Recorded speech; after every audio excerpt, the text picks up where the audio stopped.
I'm just getting excited for what Florida State seems to be doing in the 2024 class. It seems like they're starting to do a really good job at picking up um, heat on the trail as far as who they're going after, who they're trying to keep verbally committed to Florida State, and who they're trying to continue to make sure they feel welcome coming, and that we want them here extremely bad.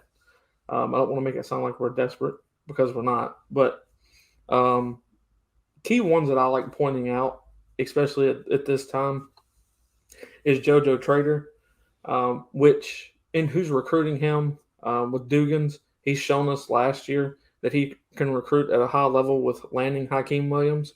I think he has to do the same thing here with Jojo Trader. Jojo's also taking visits to Miami. He's also taking visits to Georgia. I think he's also got one plan to go to Tennessee, stuff to that nature. But he's been to Florida State quite a few times. Plans on coming back for an official visit as well, and also an unofficial during the spring, which will probably be on April 15th when the spring game happens. We have quite a few coming that weekend, but this particular weekend we've got a lot of big names coming that Florida State's doing a good job on. Just to get them here is one thing. What Florida State in near past has been having issues with is closing on these recruits. Hakeem, aside from him, we lost Falk late to Auburn last year.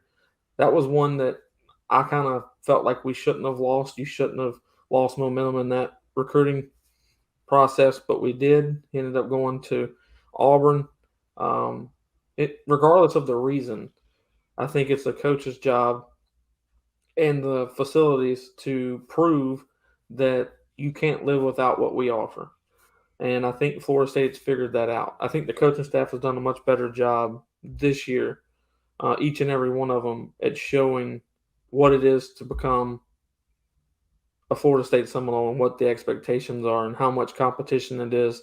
And the biggest challenge to it is the challenge you have with yourself, not the challenge that you have against competition, but your biggest competition is yourself. If you can get yourself out of your own way, you can become extremely successful at Florida State. And I am fully taking Coach Norvell's words when I'm saying what I just said. That's not from me. Norvell said that to a couple of guys that came in on junior day, the second junior day we had, and it really resonated with a lot of them. So Jojo Trader being one, Jonathan Daniels is offensive tackle being the other, Charles Lester the third, which is heard almost every day in Florida State media. Pat Surtain is going to do a great job, I think, there. It's just about building that relationship because he's the new DB's coach. They got to get more around this. They've got to get an actual relationship built so it can take place, and I think that he will. I think Pat Surtain's doing a perfectly good job starting where he's at, but I think he'll continue to heat up.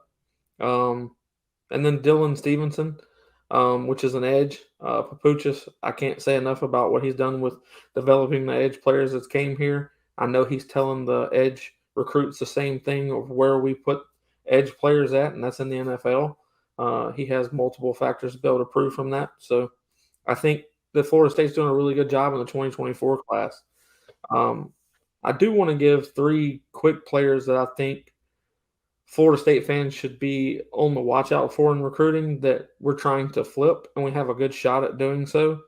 One being wide receiver Jeremiah Smith, who is currently verbally committed to Ohio State, and then tight end Landon Thomas, that's verbally committed to Georgia, and defensive lineman Omar White, who is verbally committed to Colorado right now. Florida State is doing a phenomenal job on all three of them, so keep your eyes out for what Florida State's trying to do with those three.